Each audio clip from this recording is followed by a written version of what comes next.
This is Tim Kitra from NBA Jam, NFL Blitz, and Mutant Football League saying you're watching video game bullshit. Kaboom! Hi, this is Eugene Jarvis, and welcome to Video Game Bullshit! Welcome to episode 120 of Video Game Bullshit. You're here. Yes. You're here. We survived another week. And we actually recorded within a reasonable amount of time, which is unlike us. How unlike us, Tristan? How unlike us? Hey man, we gotta make the effort. That's all it is. and then hope that everything lines up and neither of us gets sick. Our family doesn't come into town. I was actually almost out of town today, so it just worked out. Everything worked out. Yeah, I was like available early, and I'm like, okay, I'll start working on some book stuff. And then you got back, and I'm like, I need to eat something because I intermittent fast from 8 p.m. to noon, and now we're recording. So yay! It's been a crazy week, gearing up into Halloween. So London's going to be an axolotl this year. Axolotl. Yeah. Yeah. Okay. Yes. Little animal. Thing. I was like, why does that sound familiar? Is that a Pokemon? But no, it's not a Pokemon.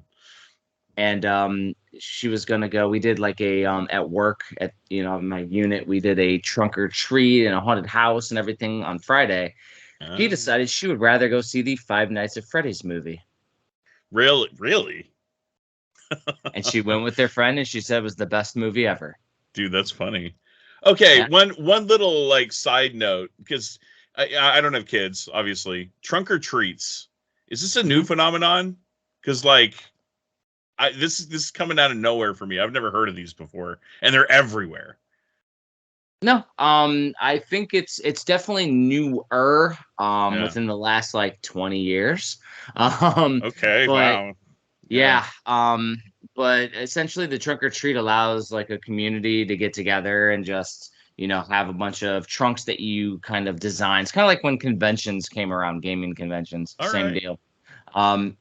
Lets people get together. Own booth. Yeah, kind of. And then people like design their trunks to have stuff. Like one guy did trick or treat. One had a clown with the head going spinning. And allows people to do crazy stuff. And it also allows kids to have like multiple Halloweens at that point. Because you do the trunk or treat like, last Friday. We're recording on a Sunday, which is like 2 days before Halloween. And then on Halloween, the kids will go around to actual houses and stuff. Because the other thing you got to keep in mind is like out here, especially in Hawaii, there's a lot of apartments. So the apartments, the kids aren't necessarily going door to door to knock and trick or treat here. So then, like my daughter was talking about linking up at the mall, but I was like, we have a neighborhood here, so you just bring your friends here. We'll trick or treat in the neighborhood. Yeah, dude. Before I forget, so like every Wednesday and Saturday. My local game store, Ben's Game Zone, like does like a drop of like new stuff, so that brings a crowd of people. Well, the Saturday that's like closest to Halloween, he always has like a Halloween kind of thing, so he encourages people to like dress up, and he gives incentives like prizes and stuff like that. Well, cool. A friend of mine told me or asked me if I was going to be there and to make sure that I was there. So I'm like, okay, what's going on? He's a little over the top. He's a former Marine. He's like a realtor now, which is, I mean, like you've met Marines, Marines. Yeah. He's head in the jar. Something like that. He's got this. It's funny because he's a former Marine and he talks like one, but then he's got this like professional, like realtor persona that are complete opposites. But anyway, so he kind of went over the top with this Halloween thing at Ben's Game Zone yesterday. He comes in dressed as Sweet Tooth from Twisted Metal. I mean, like decked out, man, like perfect. And not only did he come as Sweet Tooth, he brought an ice cream truck with him. A full ice cream truck. With ice cream in it. Like treats that people could have. It's amazing. Yes. So I hope he won. I didn't find out like who won the costume contest, but that's some dedication. I mean, if he didn't win with the damn ice cream truck serving ice cream, I don't know who would win. I know, seriously. I'm gonna have to show you the pictures. It's pretty epic. Like he's Sweet Tooth, like handing ice cream out to kids. Hope we could pop it up on the video here. Like, yeah, it's true. Yeah, I'll do that. I'll do that in post. Also, if you notice, I have a different background today because last week I ended up like pausing during our recording. So now I'm near the extender in the house since my wife moved her work computer to a different room. So I'm in the spare bedroom now. Did you see what I did to you when you froze? No. Oh, you didn't check it out? So I put those, like, you know, that meme where like they'd put the shades on somebody. Well, the shades like slowly lowered and then like they were over you. So it's pretty funny. I'm shady. Sure. Craziness. So it was interesting yesterday. We ended up going, and I wanted to go to a couple of the used places around the area in Hawaii. And the last time I went to this one awesome used electronics store, they had a couple of Game & Watches. Mm-hmm. And so they had a Donkey Kong 2 Game & Watch, and they still had it there when I went there yesterday. It was like $75, and I'm like, cool, it's a decent price for one of those. I went to look at it, opened it up, the screens are all jacked up to the point. Yeah, that happens to a lot of them. Like they're just all inked out, and yeah, it's bad. Those LCDs. But I did find something else that was cool there. I found this, which I thought was pretty rad. Ooh, that's cool. Freaking Zero. Chibi Zero. Yeah, it's like little Chibi Zero. It's just like Mega Man, though, which is interesting. It doesn't say Mega Man X. Yeah, that's like the original Mega Man logo. And it's cool because like this like opens up, and so you don't have to ruin it to take him out. So I'm gonna put him on my desk in my little game area, the game corner that my wife gave me. And then in the spirit of Halloween, I did pick up something from Super Rare Games. I don't know if you are tracking their mixtapes that they do. I do, and yeah, I saw that they put out a new one. So a horror one. Yeah, that's cool. So, they actually like changed the design too. Yeah, and I like that they do these. It's a little USB cassette looking thing that you just plug in, and it like runs on your computer, and you can play a bunch of indie titles. I love that. The fact that they did a horror edition, the little sticker I put over the thing. I love that they did a horror version, and I always support these because we're directly supporting the indie developers with. Oh, for sure. Super Rare is one of the good ones out there. Love what they do, and definitely supported that. And I did pick up this finally. Oh, nice. Yeah, I still need to pick that up.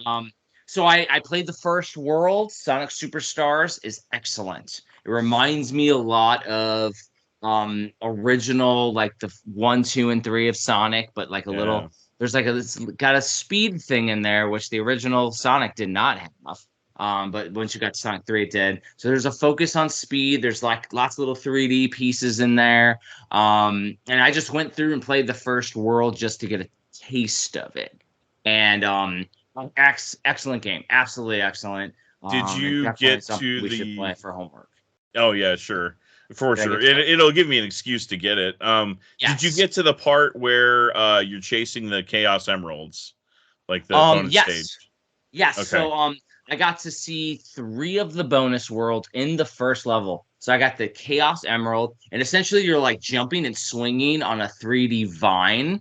You know what it reminds me of is American Gladiators. The like when they're swinging from like ring to ring, that whole thing. Yeah. The whole time I was looking at it, that's what it was reminding me of.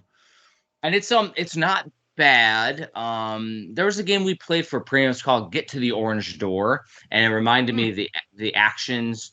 This was like year 1 of premium, a long time ago.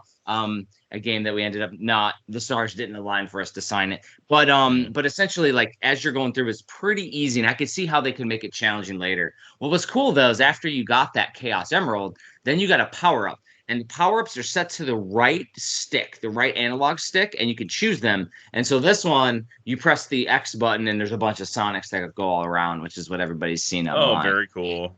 I got that within the first like couple minutes of playing the game, which was really awesome. Then if you get the 50 rings and you go through one of the checkpoints, you get the classic spiral, you jump in there, and it has the Sonic 1 rotating maze. Oh, where it like, oh, cool. They brought that back. And you get it's 3 levels per rotating maze that I found so far in World 1, and you got to go and collect these Sonic coins. I haven't gotten to a point where I can use Sonic coins yet, but I'm assuming you can unlock things with it. But either way, that was pretty cool to allow, and it controls way better than the original Genesis version, which is awesome. The third thing that I found was there was these warps, and then like Sonic's like falling or rising, and it's like kind of like a warp through a dimension to another spot in the world, which I thought was weird. And then I noticed that there was like a pear sitting there as I was running, and I saw it, and I figured I should go get it, but I didn't. And I think that unlocks a bonus stage for that world. So there's only 2, 1-1 and 1-2, but there's a bonus stage to okay, yeah. And you got to unlock it, which is cool. It gives me a replayability reason. So really cool. I fought the Robotnik at the end of the stage, and that was fun too. And it's exactly the Sonic that I would have wanted. It's a good like follow up to Mania, but it's 3D, so it's like a new version, which is cool. Definitely, definitely good. I saw somebody. I mentioned it last week. Somebody was dogging on it. There's no reason to dog on it. It's good. Oh yeah, everything I've seen so far, like I liked, and someone mentioned to me that the boss fights are really good. I never saw one of those, but yeah, like Sonic boss fights are always pretty solid. Yeah, this one was like a big old the big old Robotnik robot, like at the end of Sonic 2, and then there was the second phase where he's like flying around. Oh, cool. And then I just hit the Chaos Emerald multi-Sonic and like killed him. That was pretty funny. But I like a bunch of Sonics everywhere, killing the one in the air. Well, yeah.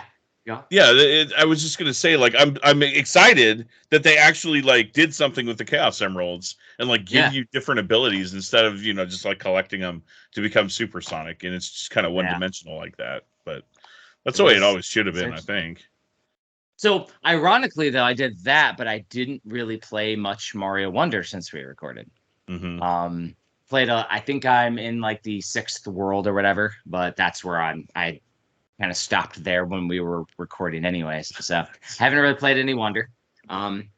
But I did get something that I want to play that I ordered a while ago that I finally got in. And I don't know if you've heard of these, but it is the Nintendo Switch like console holder, and it's the limited edition stuff. So it's this, Tristan. Oh yes, very cool. It's the nice little Nintendo Switch. Dang, that looks nice. Whole console. It almost like turns it into a the Wii U gamepad. Like it kind of reminds me of that.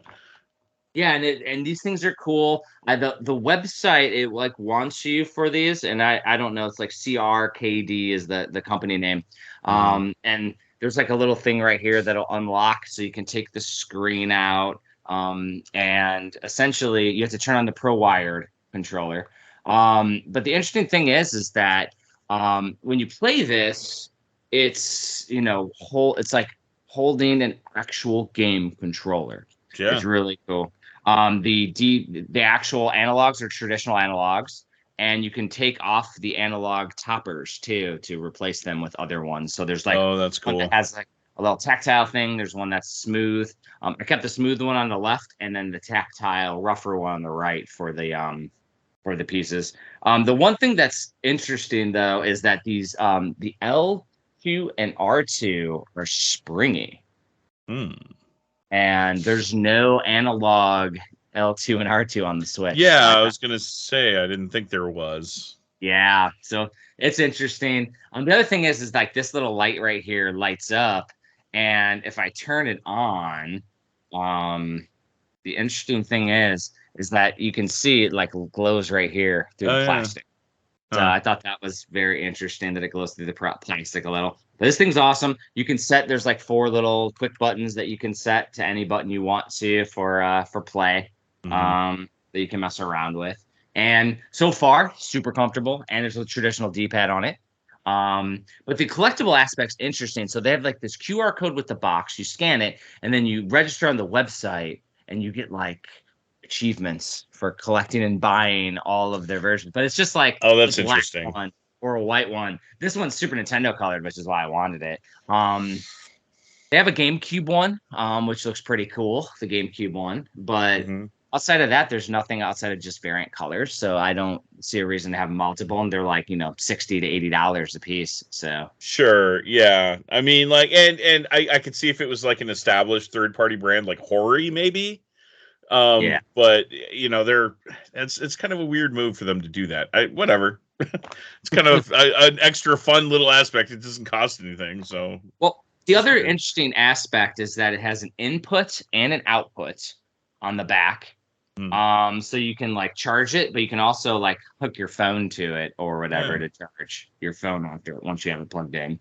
The other interesting thing is that they released this thing at the tail end of the Switch, so you would think this would have came out a while ago. It would have been cooler. Yeah.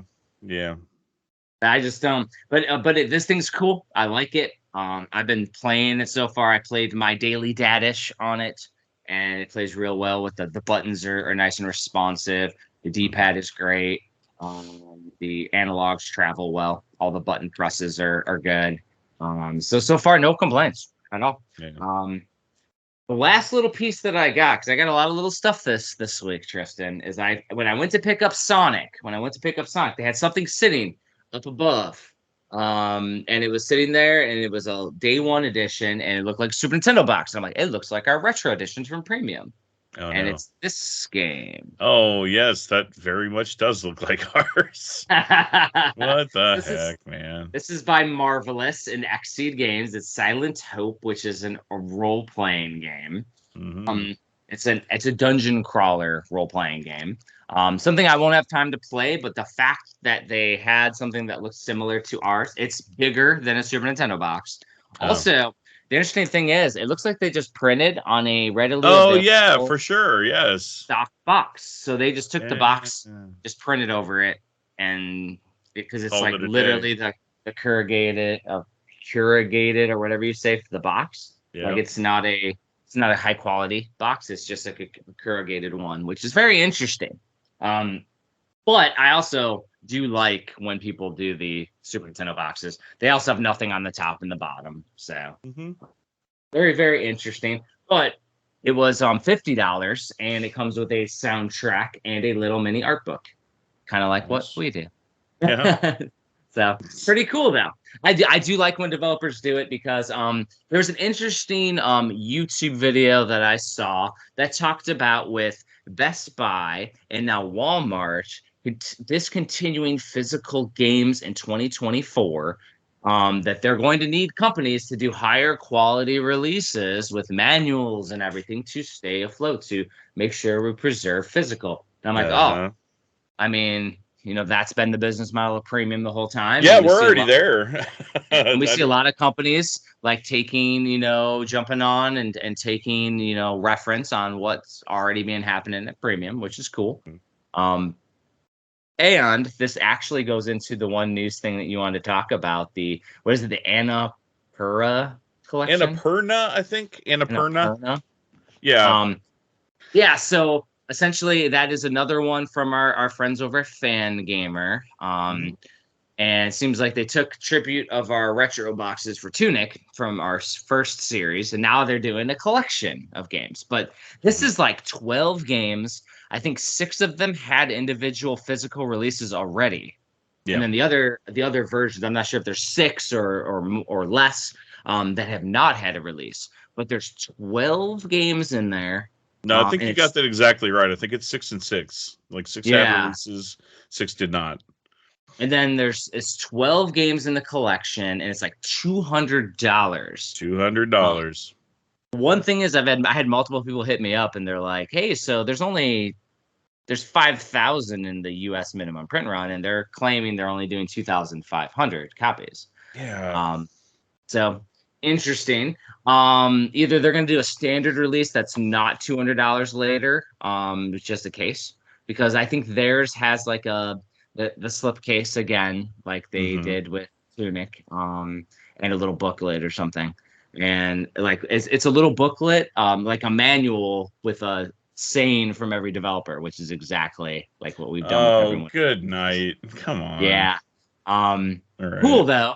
But that being said, the 2,500 only is like promoting the FOMOs as much as you possibly 100%. Yeah, and especially with that $200 price point, it makes people think that it's going to be a scarce product just because of, one, the low print run, but two, also the price point. But I mean, like, I don't know. I'm not sure if I would have done anything differently or what I would have done if I wanted to do something differently. But to me, I don't feel like they're going to sell out. Well, the thing is when you see a multi, people want a release as a singular price. So the fact that they did a single cartridge or whatever as a multi-pack, people are like, well, this should be like $40. And that is just the way. $200 though. 200. That's just the way that the world is now, is that, we do, our standards for $40 and our retros for 60. And that's with a CD and an extra Super Nintendo box and a goodie in there and all this extra stuff for $60. When we do $100, you're getting a giant thing with a hardcover strategy guide and all this extra stuff. And and like I know, behind the scenes, we know the quality of the games that are in this collection, right? But to the average consumer, they don't go past the price. They're like, you want me to pay how much? And then they don't care. So it's a big ask. It's a big ask for people to understand why they're paying that much. The interesting piece is that, those games themselves don't interest me, so I wouldn't pick it up either way because I pick up games interest me. However, since we both work on design for premium, the Annapurna collection or whatever it's called, collection, is just an A on the cover. That's the art. Yeah.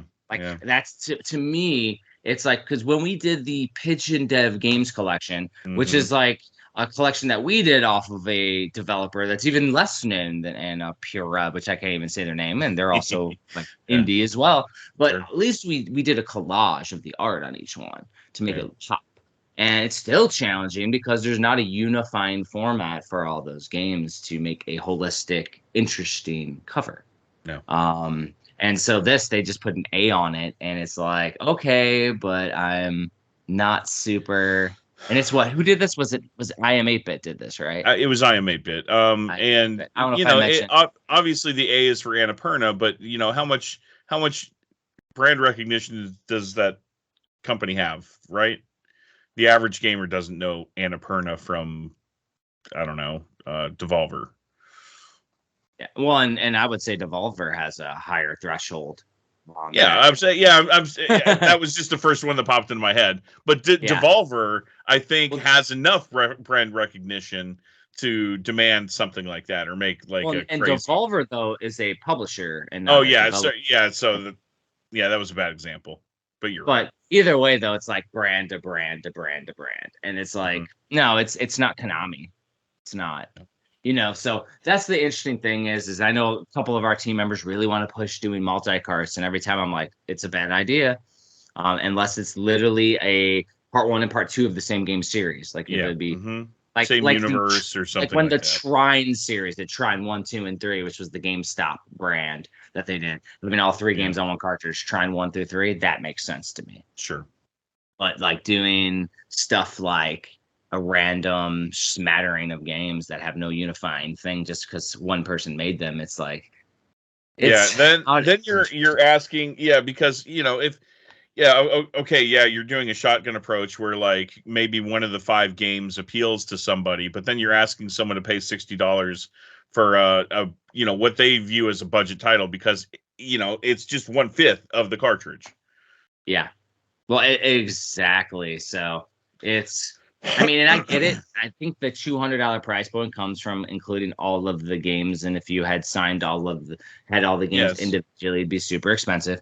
But a lot of those games may not have gotten an individual physical release either. And then if you look at what they go for digitally, I did not. But if you do, and any of them, if they're like dollar releases, that's when people will also, be very critical. And so like it's a very tenuous thing, and the fact that the Switch is in the twilight of its console life cycle, it's why we're being very very slow and very prescriptive on what we are publishing with premium and the games that we're going with, because we just want to have really cool stuff.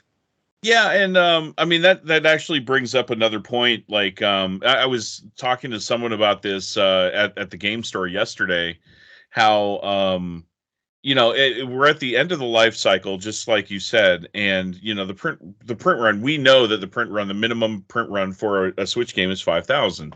Well, limited run, huh? Oh, in the U.S., yes, in the U.S. But and I don't like to speculate against other companies and how they're doing, but limited run, they haven't slowed down on how many releases they're doing. Well, maybe they have since their peak, but they're going to be sitting on a surplus at some point. So they're going to have to slow down if they. Oh, I don't think they're going to. They have been for years. Oh, okay. Yeah. Oh yeah, guaranteed. Sure, yeah. Have been for years. Because I think that's safe to say. Yeah. But like my theory is with limited run, and I have no intel on it, is that with the merger from Embracer Group and them buying out limited run games, they had a backlog of independent games that they literally were just pumping out pre-orders for in order to get out there, because Embracer is likely having them focus on retro re-releases and major IPs. And you've seen it recently with major IPs constantly coming. So I'm not sure what type of control or say limited run games now has with Embracer Group there. I know online they had mentioned they still have full autonomy of their company and all that. However, we've seen a shift. And the ramp up was likely when they were working on this deal to show a massive influx of cash coming in. Which also then subsequently overwhelmed all collectors, because there's no way in hell we can keep up with freaking 2, 3, 4 releases a week. That's insane. That's insane. And that was just Switch. And so there's no way. So they kind of single-handedly caused the collecting scene to slow down. And that being said, when we have 2,500 copies of a collection from IM8-bit, there may not be 2,500 holistic completionist collectors out there. Yeah. Because that's the other piece that you're looking at with a less impactful multi-cart release, is you're going for them completionist collectors, and there might be a few hundred out there. There might be 500 out there, because the difference is limited run has been around and started the independent physical publishing thing many moons ago, and there are people who will collect every limited run games release and not necessarily the entire collection. Whereas a premium edition games, another company, we don't have the legacy. So without the legacy, we're going for completionist collectors when we do something like a collection of games, which is why it's more important to focus on really cool releases. Like, I mean, we were all surprised on the diversity of Lonesome Village when it came out, when we just did pre-orders a couple weeks ago, and we're getting tons. I think it was like half for international, which is very unusual for us. International orders, which was wild. And the fact that they're a Mexican developer makes a lot of sense. Sure. We have our own collection coming out for pre-order day before Halloween, which at the time this recording is tomorrow, which is the Sunshine Anthology. But they're 2 games in the same world. This Camp Sunshine, Sunshine. I'm enjoying the hell out of that game, man. I just love it. Exactly. And that's so cool too, because you're working on, and we didn't even promote it, a little awesome trifold here. Yes. And essentially it's like a little camp trifold, like welcome to the camp. Yeah, and then you got the map on the inside. It's the map for the game, and kind of shows you can show yourself around. And it's those little things that, because we go a little slower, we can get creative with things, and we don't have to like rush everything to pre-orders, like instant pre-orders all the time. And to us, it's a little more fun to go that way. And then we work on books. So, but yeah, it's a very interesting rabbit hole we just went down with collecting and physical. Okay. if there's one thing that Jeff and I just like to have fun with this stuff. So as long as it's fun, correct. Yeah. 100%. And actually, we just talked about the Switch being at the tail end. We could pivot to another thing that's been in the news recently. And it is the latest and greatest newest Switch rumors. This one's been interesting because there's also blueprints along with it and a ton of rumors. Right? Yeah. Okay. So I'm learning as some of the audience is learning, because I've had my head in the sand the last week just working on my field guide stuff, and I haven't really come up for air much. So let's hear it. So the interesting thing with this one is there's it is called the Super Nintendo Play. That's what they're calling it. The big thing is that there is no dock, and I'm using quotation fingers for those listeners, but I feel like it'll connect to a TV in a different means than a dock. That's my thought on it, is that it'll probably just connect directly to the TV. The interesting thing is the Super Nintendo Play, it will have cartridges, is what they're all saying, so it'll be backward compatible, essentially, in theory, but 3 screens, Tristan. 3 screens. 3 screens. And from what it looked like in the blueprints, it opens up to a DS type of thing. So my theory is, just looking at the stuff, would be that when you plug it into the TV, not on a dock, that actual handheld is the controller, and there's a screen, and the TV is the other screen. Yeah. Kind of. And then when you open it up in handheld mode, you got the 2 screens and then when you play the Switch games, since they're single screen games, it does one of the screens, the touch screen, whichever one that is, probably the bottom one. So I think that would be a unique thing. That's the newest and latest and greatest. The Super Nintendo Play is the I've got a couple of very, just like first reactions to hearing that news. Well, number one, that name, they're putting it on a T, baby. Like it'll hit the nostalgia notes, and yep. I mean, I'm just the name will sell that thing. Number 2, and they call their theme park Super Nintendo World. Yeah. So right. I'm just saying it's on with their brand theming. So that was a good rumor. These rumors came out of Korea, a Korean leaker, by the way.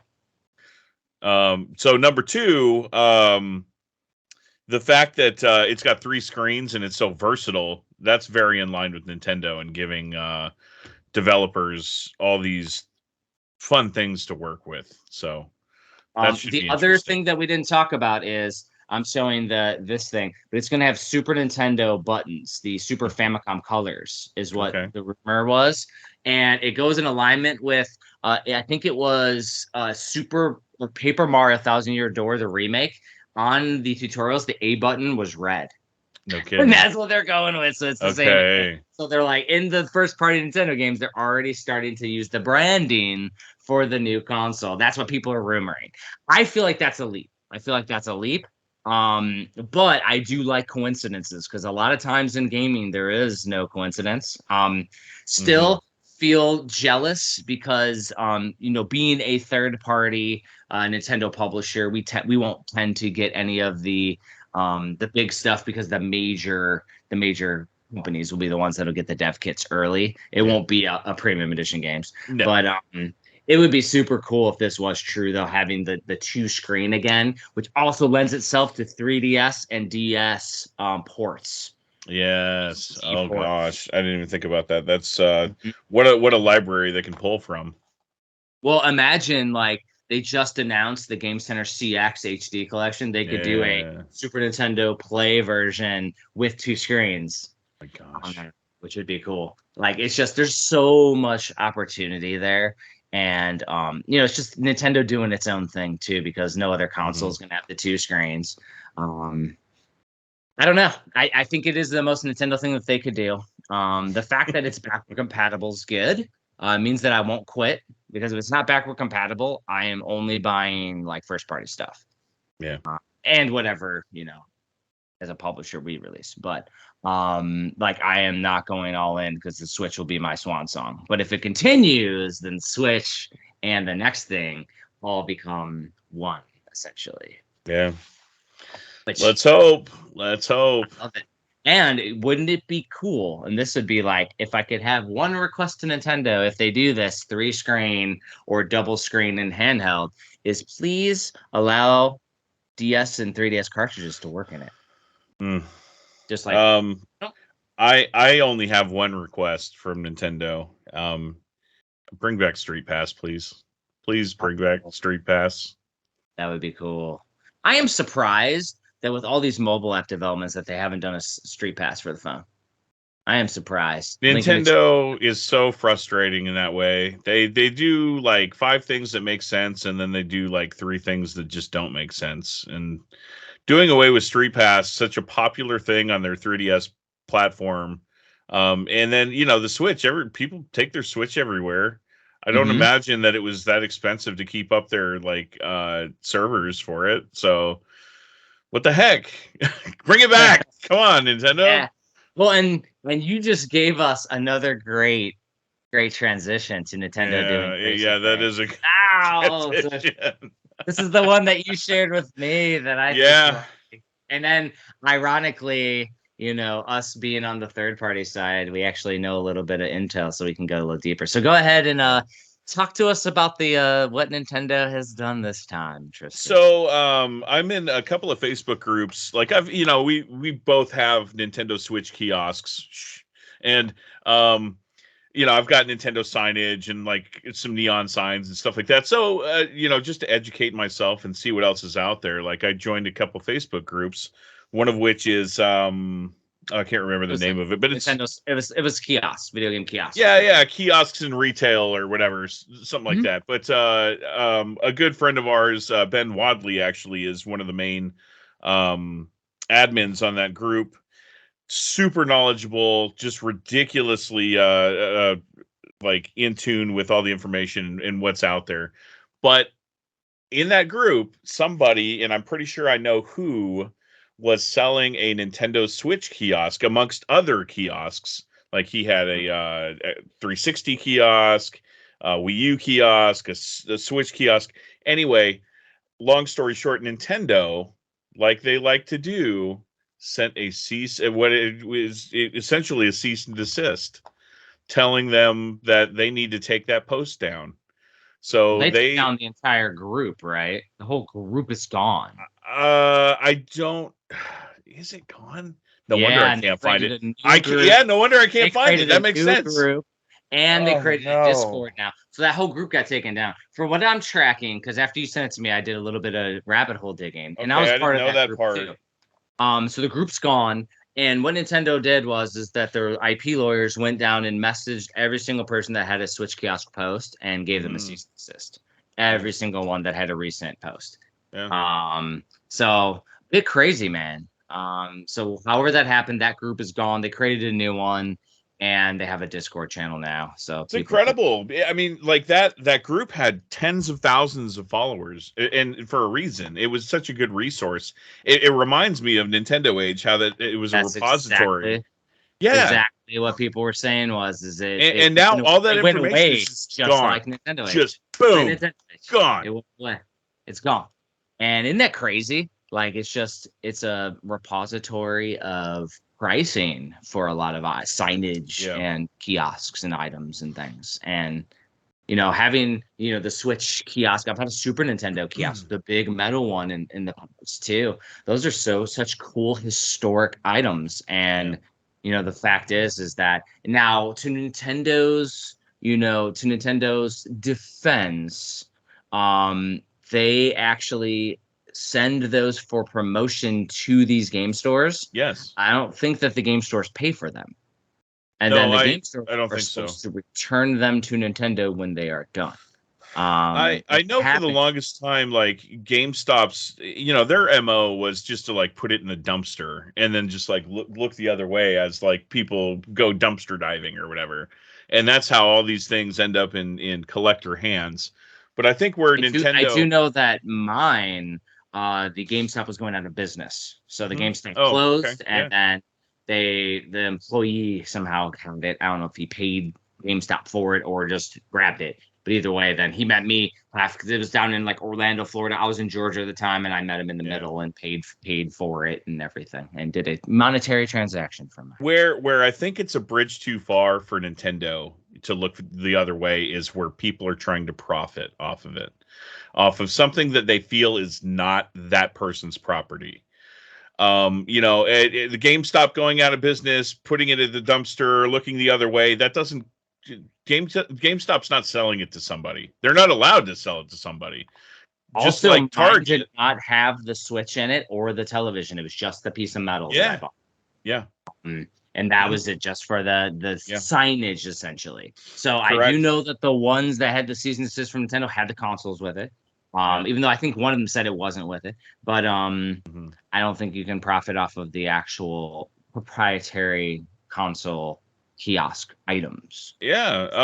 It's just like if you've ever gone into a Target and seen the Mario and flagpole display by the Nintendo products, there's a little sticker on there that says that it's property of Nintendo and call such and such number Nintendo of America if you're getting rid of it. So like Target is not allowed to sell that to anybody, give that to anybody, and I think that is universal to like their modern kiosks and everything. I don't know. I don't think mine has a sticker on it. My Switch kiosk. I haven't seen that. But I bet moving forward, everything coming out of Nintendo that is retail signage or whatever will have something like that to that effect. Well, and it's very similar to the developer kits for Switch and for PlayStation and for all those things. So, like, for example, for Sony, we could get the dev kit that looks like the space shuttle for PS5, the gray space shuttle looking one. All of those are tracked by serial number to the person. Yeah. So if I went and sold that, like that serial number gets out in the wild, litigation could go against me.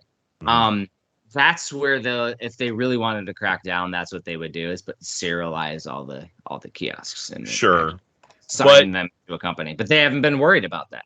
No. And I mean, I think, to your point earlier, is I think they're more worried about the software and the actual like retail hardware instead of the actual like metal frame or whatever. Exactly. Yeah, and there are modern ways of getting around that. Like I've actually owned a Vita test kit that's essentially a brick because you have to have a license from the company to be able to have it run. And if it expires, then you have to go and get another one. But the average person's not going to be able to do that. Developers will be able to do that. With this retail signage, especially like ones that are like populated with stuff like that, moving forward, they could do something like that. Maybe they already do something like that. I don't know. But obviously they're getting updated because the Nintendo Switch kiosks, even before Mario Wonder came out, were updated so that people could play Mario Wonder on them. So they're being updated all the time. Oh yeah, and it's a very interesting thing.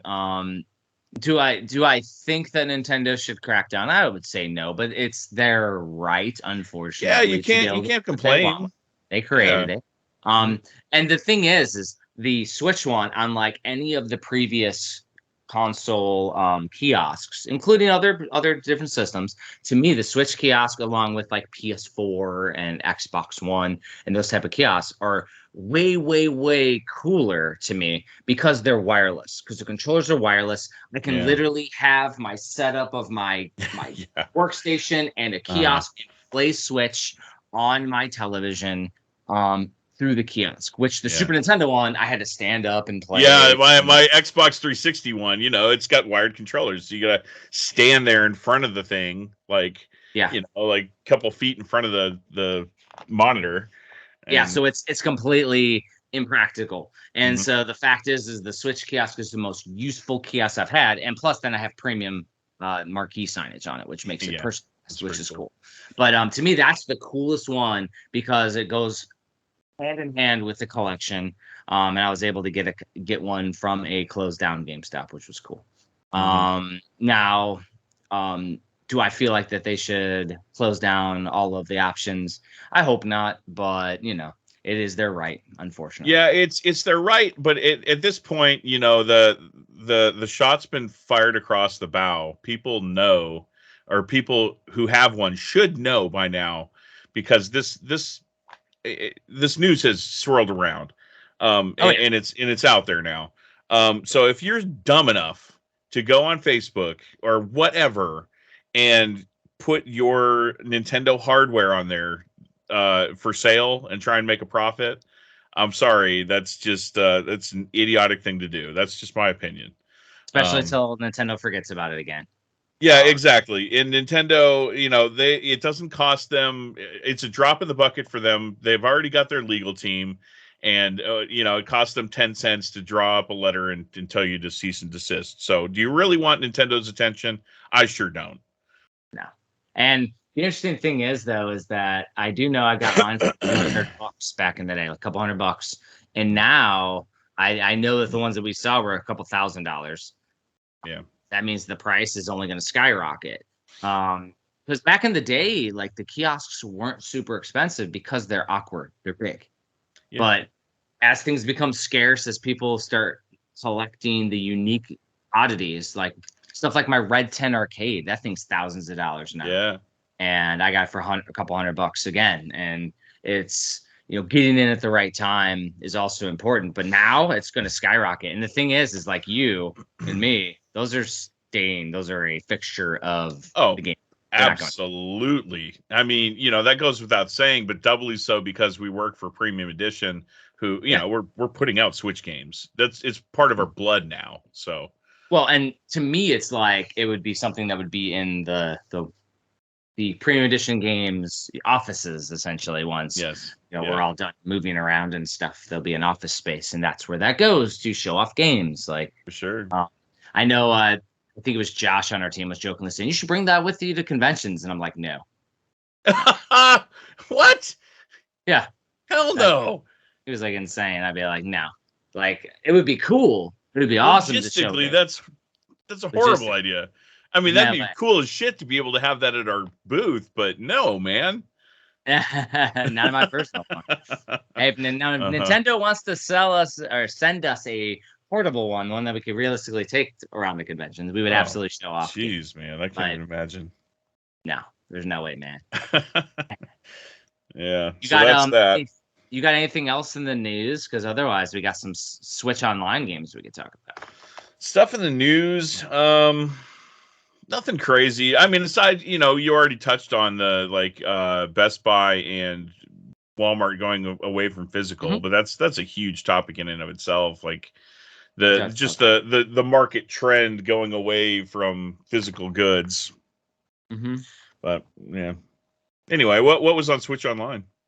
So I haven't logged on in a month or so on Switch Online. There's a bunch of new games that popped up, and I kind of highlighted the good ones that I thought would be pretty, great releases.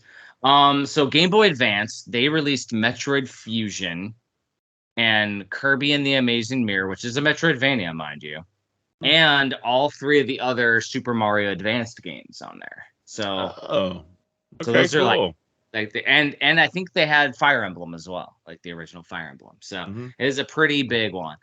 Super Nintendo was pretty meh though. It was like Tetris style game, or Puyo Puyo game, or whatever, and Harvest Moon, and that's it.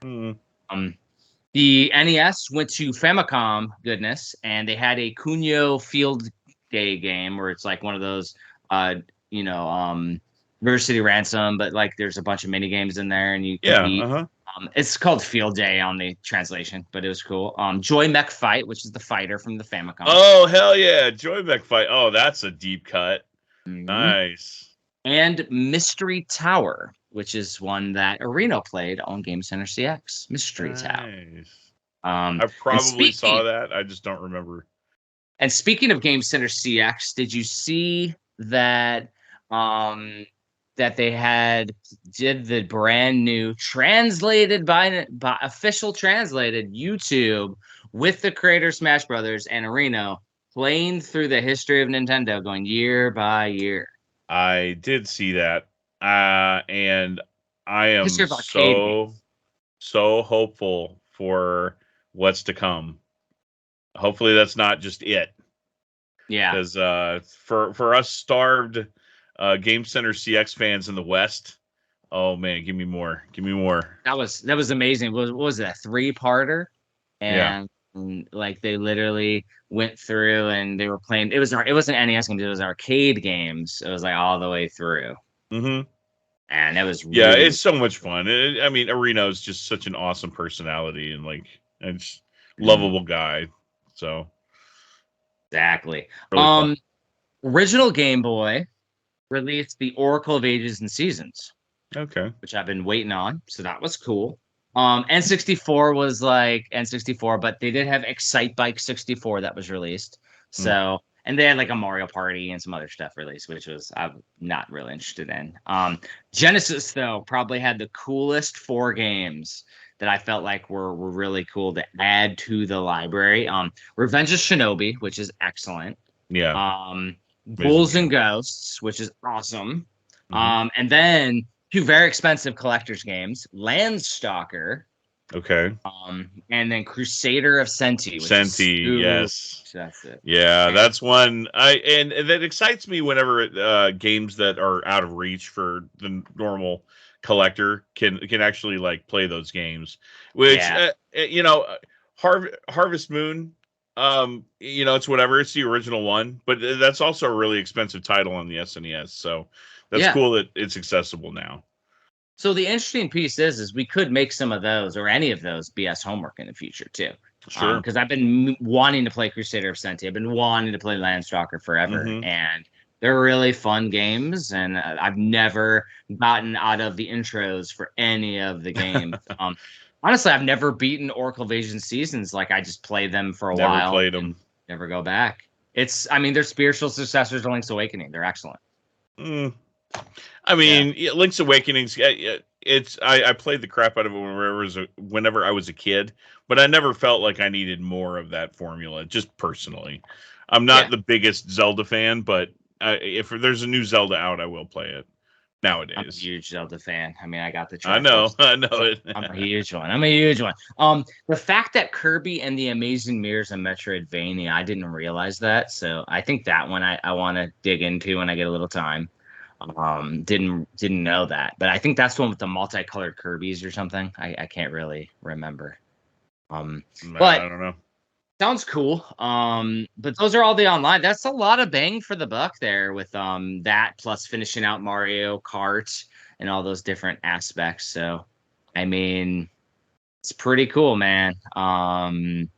And then I did look at my Humble bundle for the month, and it's a bunch of horror-based stuff. But there's like the Quarry and House of Ashes are both like movie-style video games. Then there was another game that was on my radar that was there that I definitely picked, which is Metal Hellsinger. And it's supposed to be cool as hell. It's supposed to be a badass game. Outside of that, though, there were a bunch of other ones. There's like this one where you play as like a marionette in a puppeteer world, like in the circus. That one that you definitely know about. That one was available for free for Humble. Okay. So there was a few other games that were kind of cool. But yeah, like really not a ton of games though for the Humble. We'll see what comes up next month for the Humble. Getting 3 though is worth like $10 to $12 that it is a month. It's not bad. It's a couple dollars a game. So I'm definitely still supporting that methodology. I would love to hear like how many games are in your Steam library, by the way. A lot. And I know it's shifted because you test games. So, but still, I would love to hear. I will look it up right now. Go to my library. Let me see. So, just in the main library of stuff that I get from like Humble and everything is 186. But overall, I have 700 others. Nice. So I have almost 900 games on my Steam right now. Oh, Super RPG time. So I looked it up, like where my copy is, and I found out why I haven't got it yet. I bought another game also, but it was a pre-order. Good job. A Dodonpachi game. So that's why I haven't got it yet. Okay. That's interesting. Yeah, I think I got that Dodonpachi game as well. I just bought it individually. But yeah, it's very, very fun though, finding random stuff. But like Steam is insane though.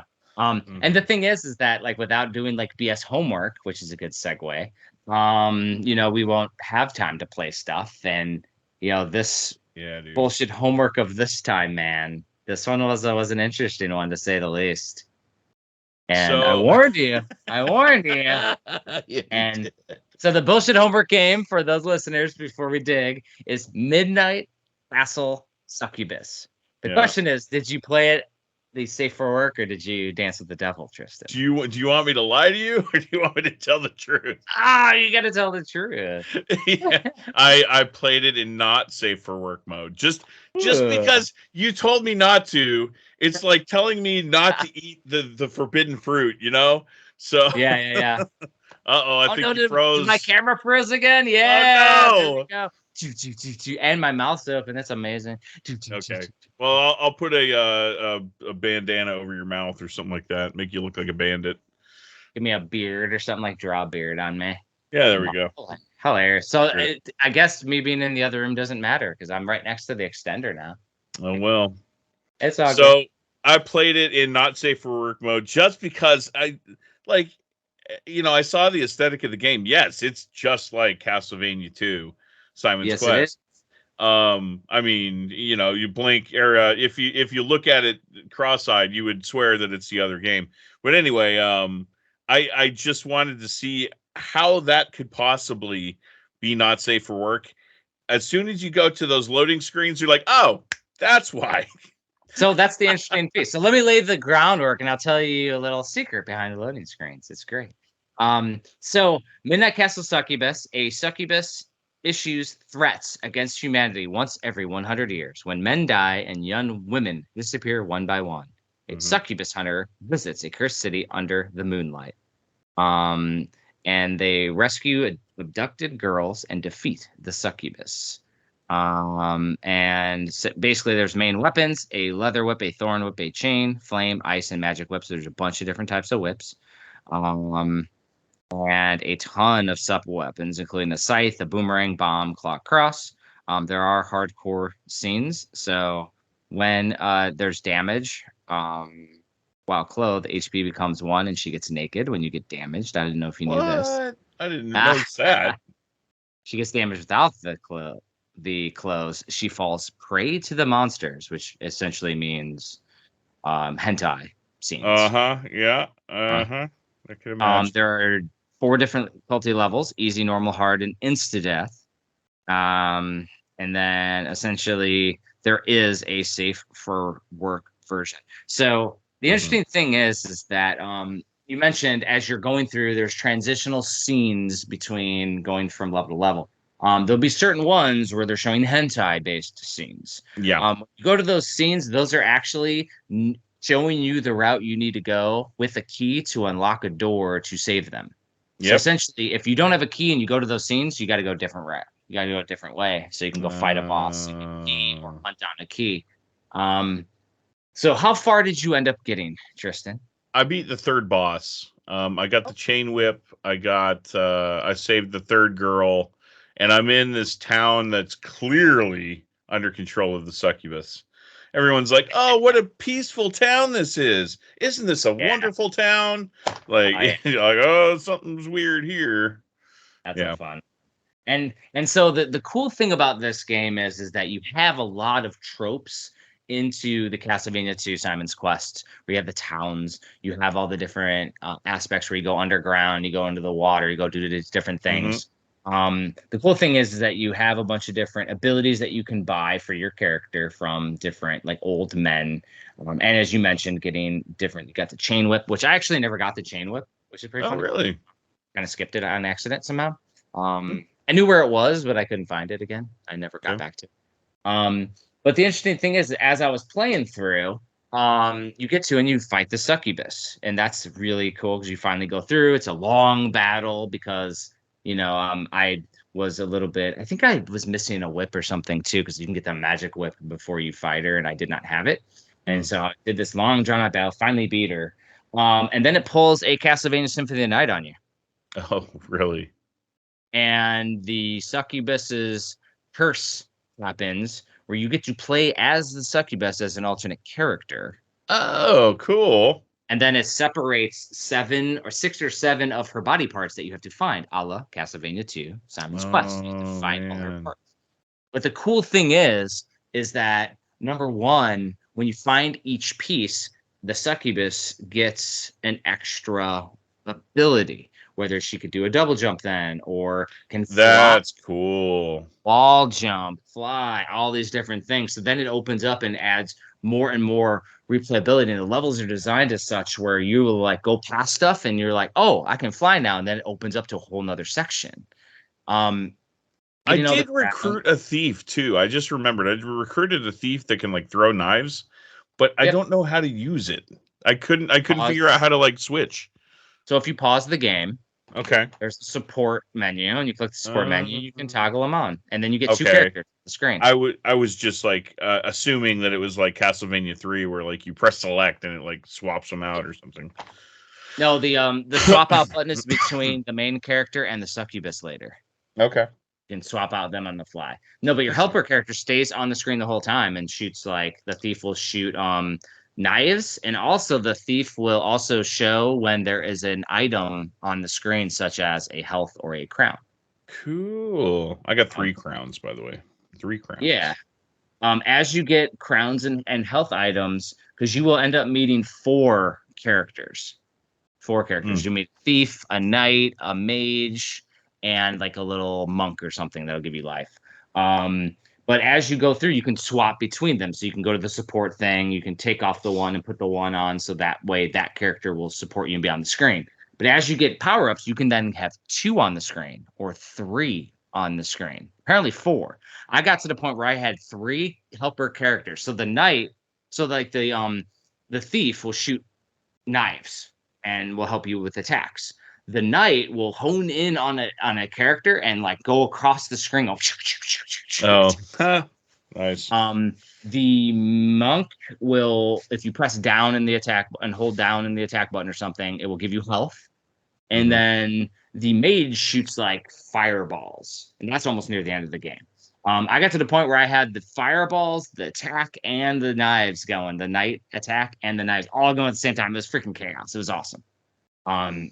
So eventually, you turn into these like long, drawn-out boss battles, which the first few in the Succubus's second map are very challenging. But then once you start getting all these extra updates and upgrades, the game like becomes super fun just to play and just crush everything.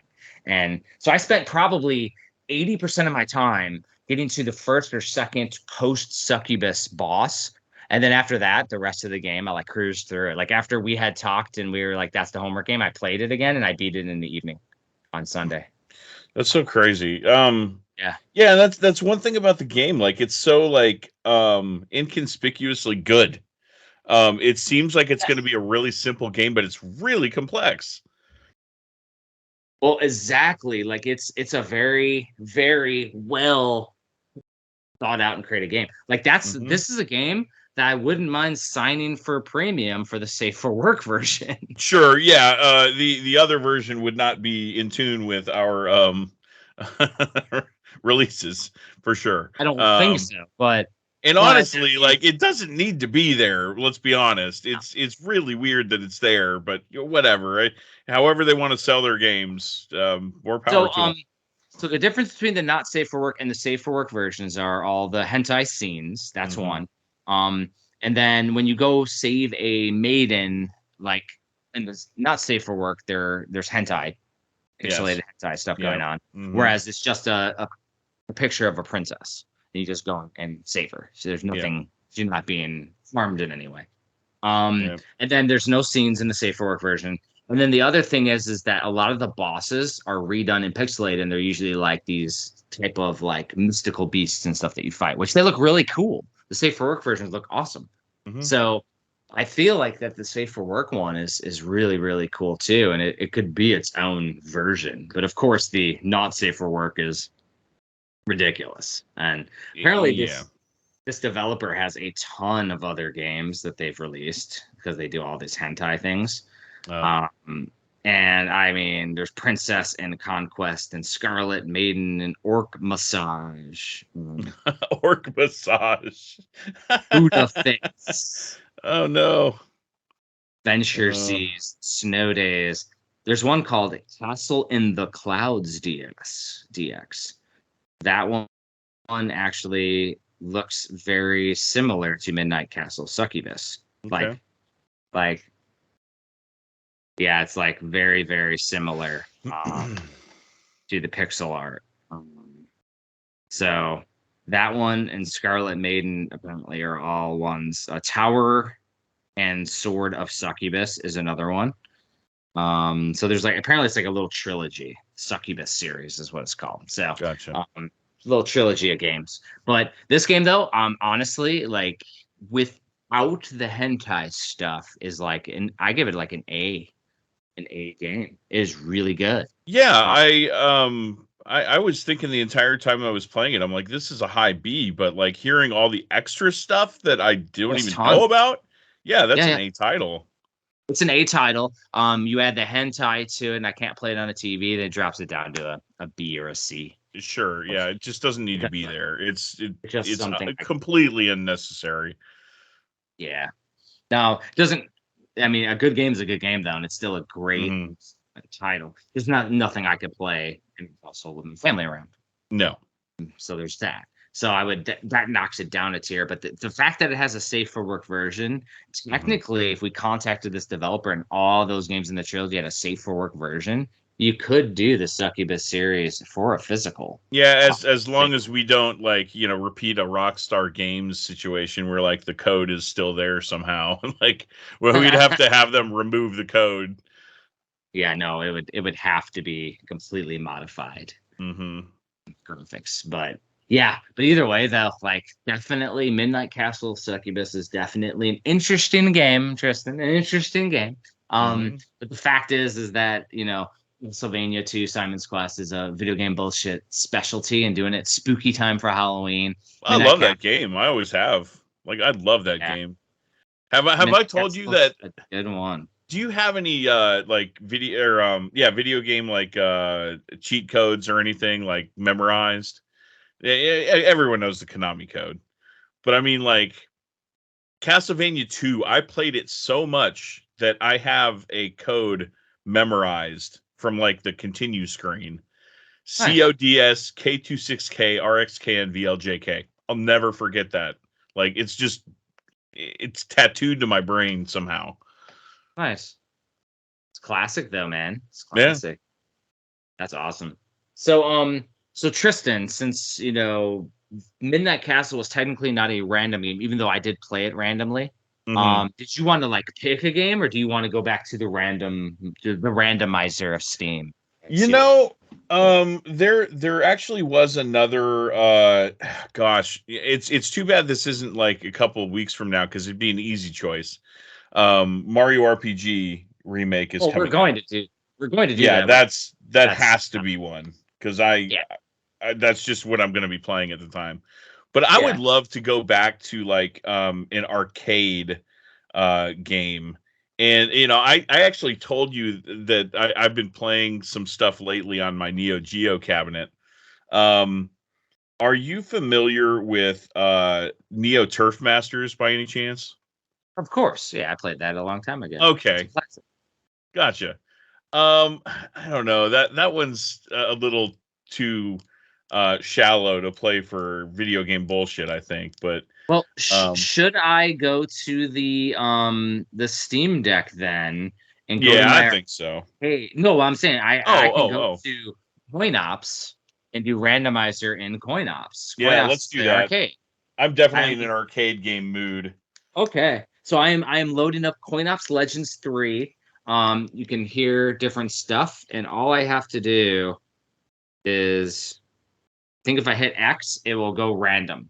So I'm just hitting it, and it goes between DJ Boy to Gradius to Mark of the Wolves, Death Smiles. Cool. So should I hit it? How many times should I hit it?